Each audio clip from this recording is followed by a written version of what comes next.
Welcome back to International Scale Modeler. Today we're going to do a review of a 172 kit. Not often we do these, I know, but this is the Italeri 172 Mil-24 Hind D/E. Now, for me, the Hind, it's synonymous with Russian firepower. I mean, you just got to look at that thing and see how aggressive that actually looks, and it really does look the business. It's a cracking looking box art, and I think, you know, the picture of a Hind, you know, kind of evokes many different you know, things, especially with, you got the pictures like Rambo and stuff like that where they've all been in and everything. But I think they're cracking looking aircraft, helicopters. But let's have a look, see what's in the box anyway.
So the Italeri 172 Mil-24 Hind D/E.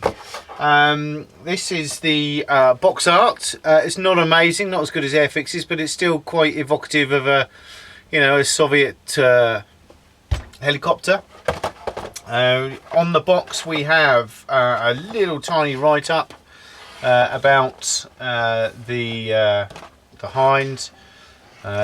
Looking around, we have a quick picture of the decal sheets, the clear plastic, and the 2 sprues by the looks of it that's inside. And that's about it. The size of the model is 23.6 centimeters long. On the back, it looks like you've got the color scheme and everything. As you can see, it has call outs which will be Italeri's own colors, I'm sure. So let's have a look inside the box, shall we? We've got, unfortunately, we've got one of these horrible little boxes that isn't really a box, is it? Anything else in there? Right. Okay, so let's just pop this off. So we've got one main bag,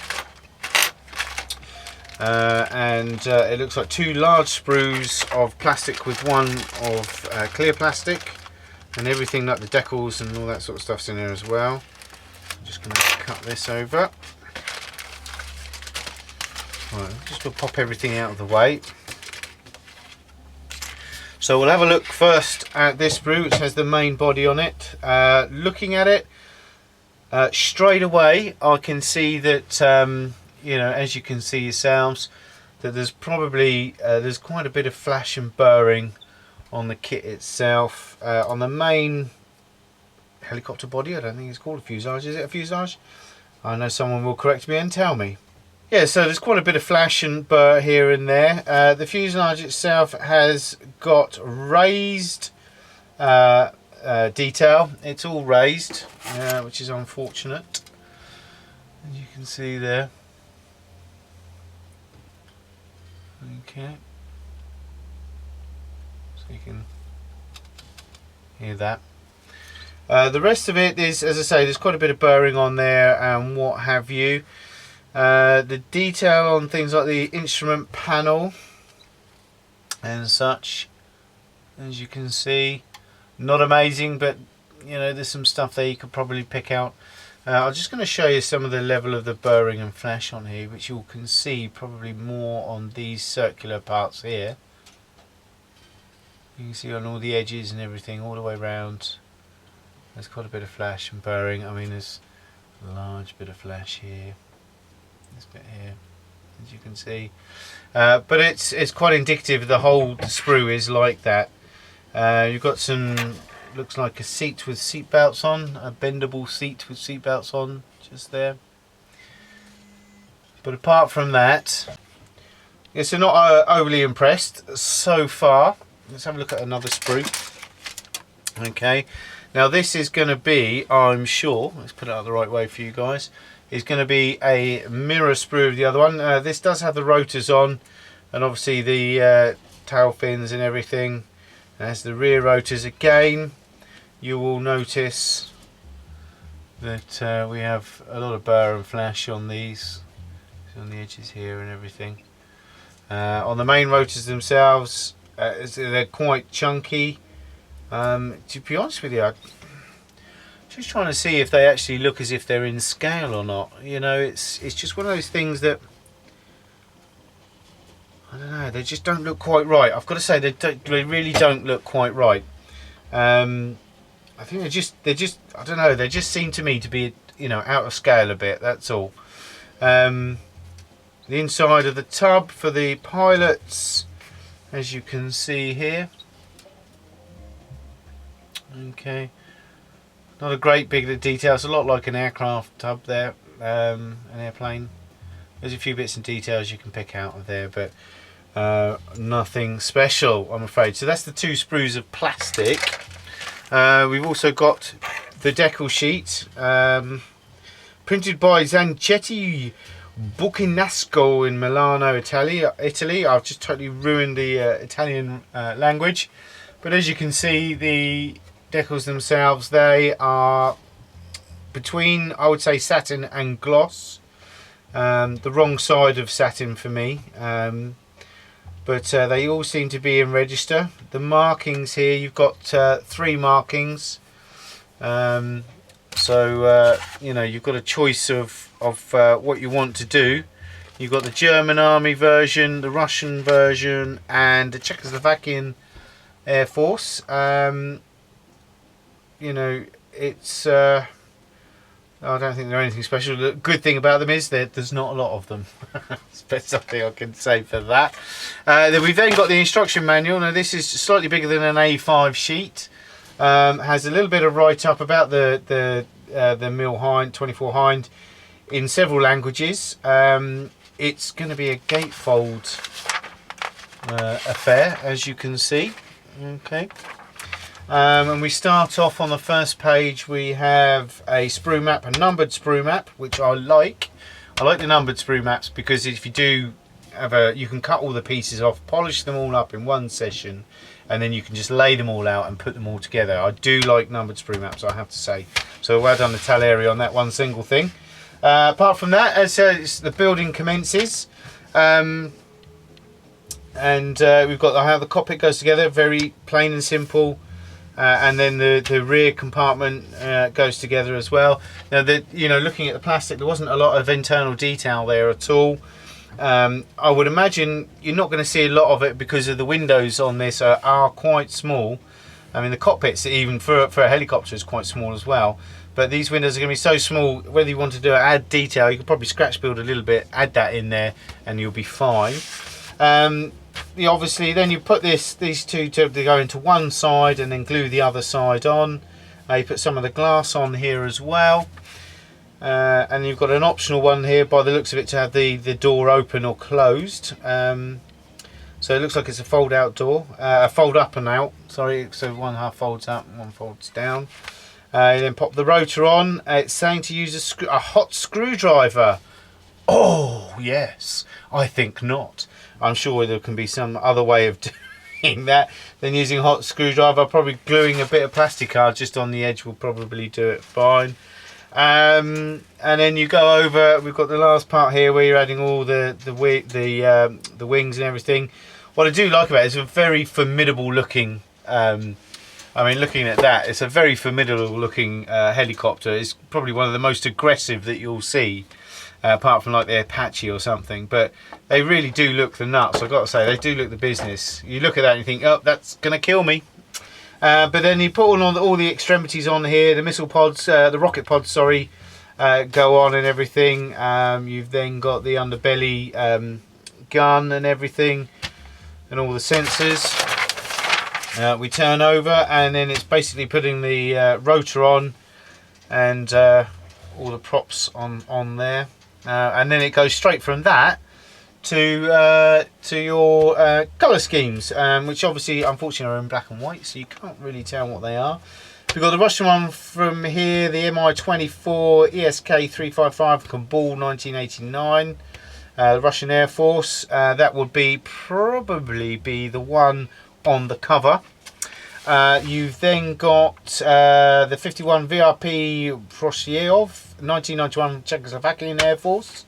Again, that looks like it's got colour callouts here, Model Master colour callouts just down here as well as, let's have a look, we have on the box as well, we have Italeri suggested colour key, actually they're Model Master, so this is obviously before they brought out their own range of paints. But the Czech Air Force one is this brown one here.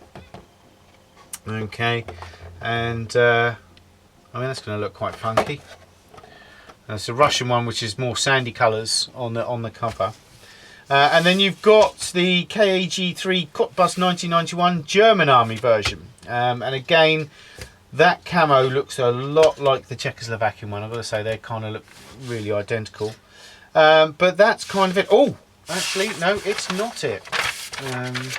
We do have the clear parts themselves. So let's have a quick shifty in here. Right. Actually, they are quite nice, I've got to say. They are not bad at all. They don't seem to have much distortion. Let's just have a quick look. For 172, I've got to say, for 172, they're not bad at all. Let me just bring these up for you. If you can see that, from above, that looks perfectly fine. And even from the side, there's not much warpage. Okay, so for 172, that glass is quite clear. It's not misted or anything, as you can see. very clear, and there's not a lot of magnification in that at all, so they're quite nice actually. I'm quite impressed. That's probably, I have to say that is probably the best part of the kit. Because the kit itself is not all that, especially with the raised panel lines. You've got to make sure that you get everything correct when you're you know, sanding that down. You've got to be very careful with raised panel lines, because rescribing raised panel lines is not fun, it's not easy, and it's not perfect either. So my assessment of that would be, I think that would be, you could probably make that really, really nice. I don't know if there's any better versions of the Mil-24, the Hind out there at the moment. There probably is. But this is the Italeri one. I would imagine this is an old kit, reboxed in a new box. But I would probably give that, you know, probably a low 6 out of 10 for that, because I can see there being a lot of work there. It's not a quick kit to build, because if you want to make that look good and do it justice, you are going to have to spend a bit of time, you know, taking down those burrs and the flash and things like that. And I would imagine there's a few corrections to be made there as well. But the glass is nice, a positive. So that is the Italeri 172 Mil-24 Hind D/E. Until next time, take care. Bye bye.